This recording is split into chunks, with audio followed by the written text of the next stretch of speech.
Long ago, in a village nestled between vast fields of gold and green, stood an ancient tree. Its roots ran deep into the earth, connecting to rivers long forgotten, and its branches stretched toward the skies, always reaching, always embracing the winds.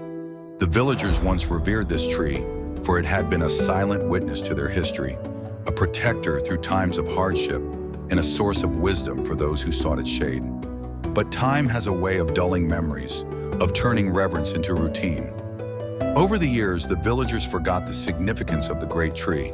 They walked by it each day, barely glancing at its towering form. The stories once whispered beneath its branches were lost, buried beneath the noise of progress.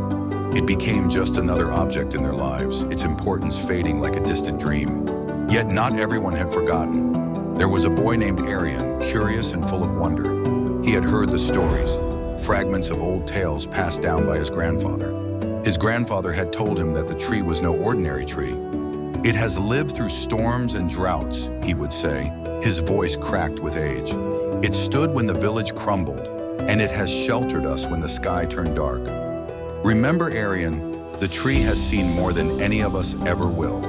But even Aryan, in his youthful forgetfulness, began to see the tree as just another part of the village. The stories faded, though they still lingered in the back of his mind. One lazy afternoon, as the sun began to sink toward the horizon, Aryan wandered near the tree. Something stirred within him, a faint echo of the stories his grandfather used to tell. Seeking the cool relief of the tree's shade, he sat beneath its branches, feeling the rough bark against his back. The air was calm, and the rustling leaves above sang a soft, gentle melody. It was in this moment, as his eyes fluttered closed, that he first heard the voice. It was not a voice like any he had ever heard.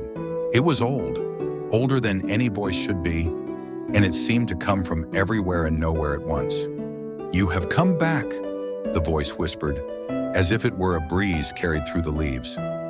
Aryan opened his eyes wide, startled, but the tree's branches swayed calmly above him. "You have come back to me." Aryan felt his heart quicken. Was the tree speaking? The voice continued, soft but filled with wisdom that only centuries could bear.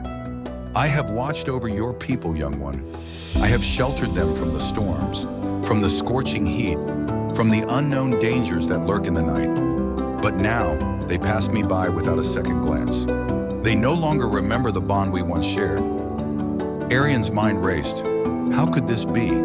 His grandfather had spoken of the tree's magic, but he had always thought they were just stories. Why do you speak to me?" Aryan asked hesitantly. The voice was kind, almost soothing, and yet filled with an unmistakable sadness. "Because you, Aryan, still remember. You have not yet forgotten what your people once knew. You carry within you the seeds of those stories, even if they are faint. And so I speak to you, as I once spoke to your ancestors." The boy's heart swelled with a strange mix of awe and sorrow. He had forgotten, just like the rest of them. The voice spoke again, this time with a deep sense of urgency. "There was a time when your people honored the land, when they gathered under my branches and listened to the earth. But now, they have lost their way. They no longer listen, they no longer care. And because of this, I grow weaker. The connection is fading." Aryan felt a pang of guilt. How could they have abandoned something so sacred, so vital to their history? "What can I do?" Aryan asked, his voice filled with desperation. "How can I help you?" The tree's voice was gentle once more, as if comforting a young child. "Remember, tell the stories, bring them back to me. If they can remember, if they can once again feel the connection we once shared, I will remain strong. But if they continue to forget, then I too will fade into nothingness." Aryan sat beneath the tree, the weight of its words pressing on his shoulders. It seemed impossible, but he knew what he had to do. The next day, Aryan gathered the villagers, telling them of the tree's message. At first, they laughed. The idea of the tree speaking seemed ridiculous to them. But then, one by one, the elders stepped forward, their eyes clouded with old memories. They had not forgotten, not completely. The stories were still there, buried deep in their hearts. Slowly, the village began to remember. They recalled the tree's importance, how it had stood through storms and droughts, how it had been a place of gathering and protection. The tree was more than a silent observer. It was part of them, their past, their heritage. And so, the villagers came together beneath the great tree once more. They sang the old songs, told the old tales, and renewed their connection with the earth. Aryan stood among them, watching as the village he had known all his life became something more, a community that understood its roots. The tree, once forgotten, stood tall once again, its branches stretching even further toward the heavens. The connection was restored, not just to the tree, but to the land itself.